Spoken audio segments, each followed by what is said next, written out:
So here's something you don't see every day, a new mixer from Rane. Look, the scratch mixers in our community and the Rane users in our community is a small number of people, but you guys are loyal. And when something like this happens, it's big news. It's the Rane 70. And the Rane 70 has come into the range alongside the Rane 72. Now, we've reviewed the Rane 72 in the past. It's a big old mixer. It's got that screen on.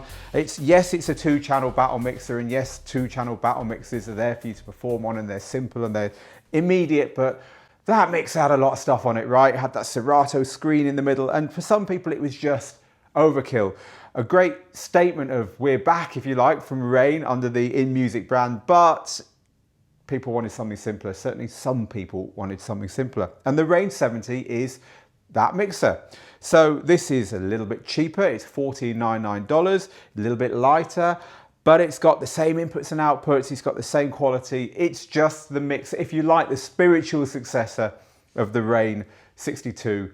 And a lot of DJ MS9 users are going to look at this and think, I like that, but it's got a lot of stuff on there that you haven't got on the S9. We'll get on to that. So here it is. Here's the Rane 70. You can see it fits really nicely with the Rane 12s. Functions in the same way. You can plug the Rane 12s in there. Serato accessory controllers in the 2 USBs on the back. It is, of course, a Serato mixer running Serato DJ Pro here to use this thing. The biggest change, of course, that big screen has gone from the mixer. We've got a little screen here for our utilities and our effects and so on. But basically, it's got that more familiar look. And there's a lot of other places where there have been tweaks, things have been stripped down, and as I say, more familiar and more immediate, which a lot of people will like. Not everyone, but a lot of people will like this kind of more streamlined look. Right, let's do the old techie talk round of the mixer. So we're going to start up here at the top. You've got your scroll and load, prepare and back buttons for your libraries. Then we've got our microphone level and tone here. There's actually 2 mic inputs on here. You've got your echo as well. On this side, the classic Rane session in and out for daisy chaining your mixers, or for using as an aux in and a record out, whatever you want to use those for. You've also got the ability to switch the line and phono input on your mics. Again, it's a classic Rane thing, on one of your mics at least, I think. So you've got a classic Rane thing there if you want to use a mic as a line input. Sorry, the mic and line, you know what I meant. Right, so let's look at this section here. So again, it's kind of going to be familiar. So you've got your filters are up here, but now you've got little white rings around the 3 EQs, just so that your hand kind of sees them better in a dark club. So a nice little improvement there. Of course, 2 USBs, so you've got your 2 switches on each side for 2 different DJs, and the usual phono, CD and aux at the top there. So that's the top section covered off. The looping is now not on the pads and the screen. The looping is now pulled out here, the standard loop sections, which again, a little bit more familiar for a lot of people. They'll like that.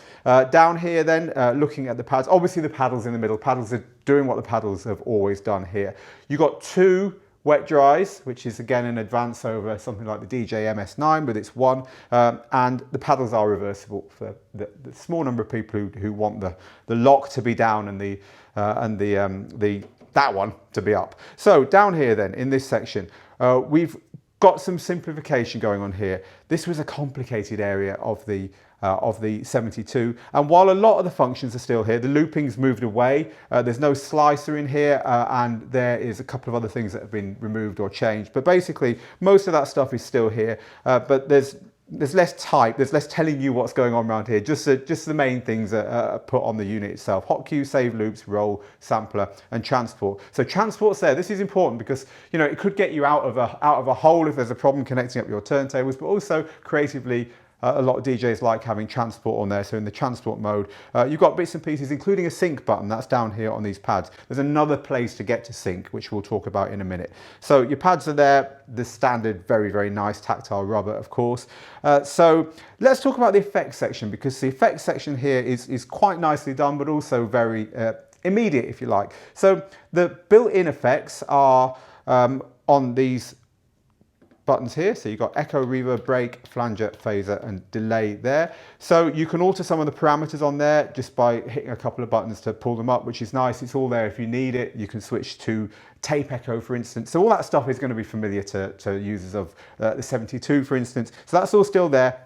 It's kind of pushed back, it's there if you need it. You can switch over to Serato's effects by tapping in here, and then you've got control over Serato's built-in effects. You can layer those as well, which is nice. You get this ability in here that for instance, the Pioneer DJ MS9 doesn't have. So immediate, but the power's there. It's kind of a rolling theme with this mixer.